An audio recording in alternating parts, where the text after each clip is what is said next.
এখন কিন্তু ইউটিউবের সকল ক্রিয়েটরের ভিউ ডাউন চলছে, বাট আপনি যদি চান মাত্র 3টি টিপস ফলো করে আপনি কিন্তু আপনার চ্যানেলটি রকেটের গতিতে ভাইরাল করতে পারবেন। বাট আপনারা যদি ভিডিওটা স্কিপ করে চলে যান তাহলে কিন্তু আপনারা আপনাদের ভিডিও বা আপনাদের চ্যানেলটি কিন্তু কখনোই ভাইরাল করতে পারবেন না। এজন্য কিন্তু অবশ্যই আপনাদের এই ভিডিওটি ধৈর্য সহকারে প্রথম থেকে শেষ পর্যন্ত দেখতে হবে। তো let's started. Number 1, qualityful content. আপনারা প্রত্যেকদিন একটা করে ভিডিও আপলোড করেন, আর সেই একটা ভিডিও আপলোড করতে কিন্তু আপনাদের দিনটাই কেটে যায়।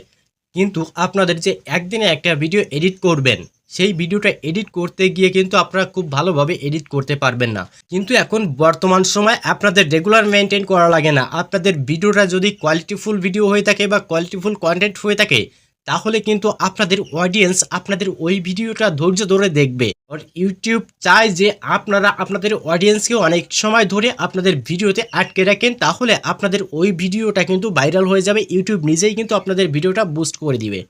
সো আপনারা বুঝতেই পারছেন যে এখন কিন্তু রেগুলার মেনটেন করলে চলবে না। আপনারা সপ্তাহে একটা করে ভিডিও আপলোড করেন, কিন্তু সেই ভিডিওটা যেন কোয়ালিটিফুল কন্টেন্ট হয়ে থাকে।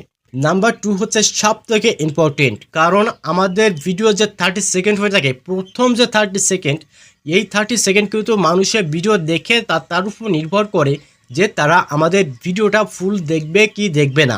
আর আমাদের অডিয়েন্সকে আমাদের ভিডিওতে সম্পূর্ণ দেখানোর জন্য আমাদের যে কাজটি করতে হবে সেটা হচ্ছে আমাদের ভিডিওর 30 সেকেন্ডটা আমরা এমনভাবে উপস্থাপন করব যাতে মানুষ আমাদের ভিডিওটা দেখে একেবারে প্রথম থেকে শেষ পর্যন্ত দেখতে বাধ্য হয়। এজন্য কিন্তু আপনাদের ভিডিওর যে ইম্পর্টেন্ট পার্টটুকু রয়েছে সেটা কিন্তু অবশ্যই আপনার ভিডিও 30 সেকেন্ডের ভিতরে দেখানোর জন্য চেষ্টা করবেন। তা না করে আপনারা যদি করেন যে ওই 30 সেকেন্ড আপনারা বোরিংভাবে কাটিয়ে দেন বা আপনার নিজের পরিচয় দিতে দিতে ওই 30 সেকেন্ড পার করে দেন, তাহলে কিন্তু আপনাদের অডিয়েন্স কখনো ধৈর্য ধরে আপনাদের ভিডিওটা দেখবে না। তারা কিন্তু বোরিং হয়ে যাবে, আর বোরিং হয়ে গিয়ে আপনাদের ভিডিওটা কিন্তু ছেড়ে দিয়ে তারা কিন্তু চলে যাবে, অর্থাৎ তারা কিন্তু বের হয়ে চলে যাবে। আর ইউটিউব ভেবে নিবে যে আপনাদের ভিডিওর ভিতরে এমন কিছু নাই যার কারণে আপনাদের ভিডিওটা মানুষের ধৈর্য ধরে দেখছে। এর জন্য কিন্তু ইউটিউব থেকে আপনাদের ভিডিওতে কোনো ইমপ্রেশন দিবে না, আর ইমপ্রেশন না দিলে কিন্তু আপনাদের ভিডিওতে ভিউজ বা সাবস্ক্রাইবার কিছুই কিন্তু আসবে না। এর জন্যই কিন্তু ভিডিও 30 সেকেন্ডটা আপনারা খুব ভালোভাবে উপস্থাপন করবেন, সব থেকে ইম্পর্টেন্ট পার্টটি দেওয়ার চেষ্টা করবেন। নাম্বার 3 হচ্ছে আপনাদের ভিডিওর থাম্বনেইল। কারণ আপনাদের ভিডিও এডিটিং ভালো করলেন, আপনাদের ভিডিও কোয়ালিটিফুল কন্টেন্ট তৈরি করলেন, বা আপনারা কিন্তু 30 সেকেন্ডও ইন্টারেস্টিং করলেন, বাট আপনাদের থাম্বনেইলটা যদি বোরিং হয়ে থাকে বা আপনাদের থাম্বনেইলটা যদি ভালো না হয়ে থাকে, তাহলে কিন্তু মানুষে আপনাদের ভিডিওতে ক্লিক করবে না। আর যদি আপনাদের ভিডিওতে তারা ক্লিক না করে, তাহলে আর তারা বুঝবে কি করে যে আপনাদের ভিডিওর ভিতরে কি রয়েছে বা 30 সেকেন্ড ইন্টারেস্টিং রয়েছে, সেটা দেখেও বা কীভাবে বুঝবে।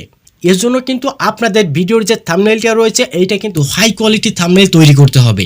হাই কোয়ালিটি থাম্বনেইল তৈরি না করলে কিন্তু আপনাদের ভিডিওতে ক্লিক করবে না কেউ, আর আপনাদের ভিডিওর কিন্তু হাই সিটিআর বাড়বে না। আর যদি সিটিআর না বাড়ে, তাহলে আপনাদের ওই ভিডিও কিন্তু কখনোই ভাইরাল হবে না। এজন্য কিন্তু আপনাদের ভিডিও কোয়ালিটিফুল কন্টেন্ট তৈরি করতে হবে, এবং ভিডিও যে 30 সেকেন্ড রয়েছে এই 30 সেকেন্ড ইন্টারেস্টিং পার্টে দিতে হবে, এবং লাস্ট যেটা রয়েছে সেটা হচ্ছে আপনাদের কিন্তু থাম্বনেইলটা অবশ্যই ভালো করতে হবে। কারণ থাম্বনেইলটা খারাপ হলে কিন্তু কখনোই আপনাদের ভিডিওতে কেউ ক্লিক করবে না। আর আপনাদের ভিডিও মানুষের সামনে দেখানোর জন্য কিন্তু অবশ্যই আপনাদের থাম্বনেইলটা ভালো করতে হবে, আর থাম্বনেইল ভালো হলে তবেই কিন্তু মানুষ আপনাদের ভিডিওতে ক্লিক করবে। ওকে, তো ভিডিওটি ভালো লাগলে অবশ্যই লাইক করে দিবেন, আর যদি মনে হয় ভিডিওটি হেল্পফুল তাহলে অবশ্যই একটা সাবস্ক্রাইব করে দিবেন।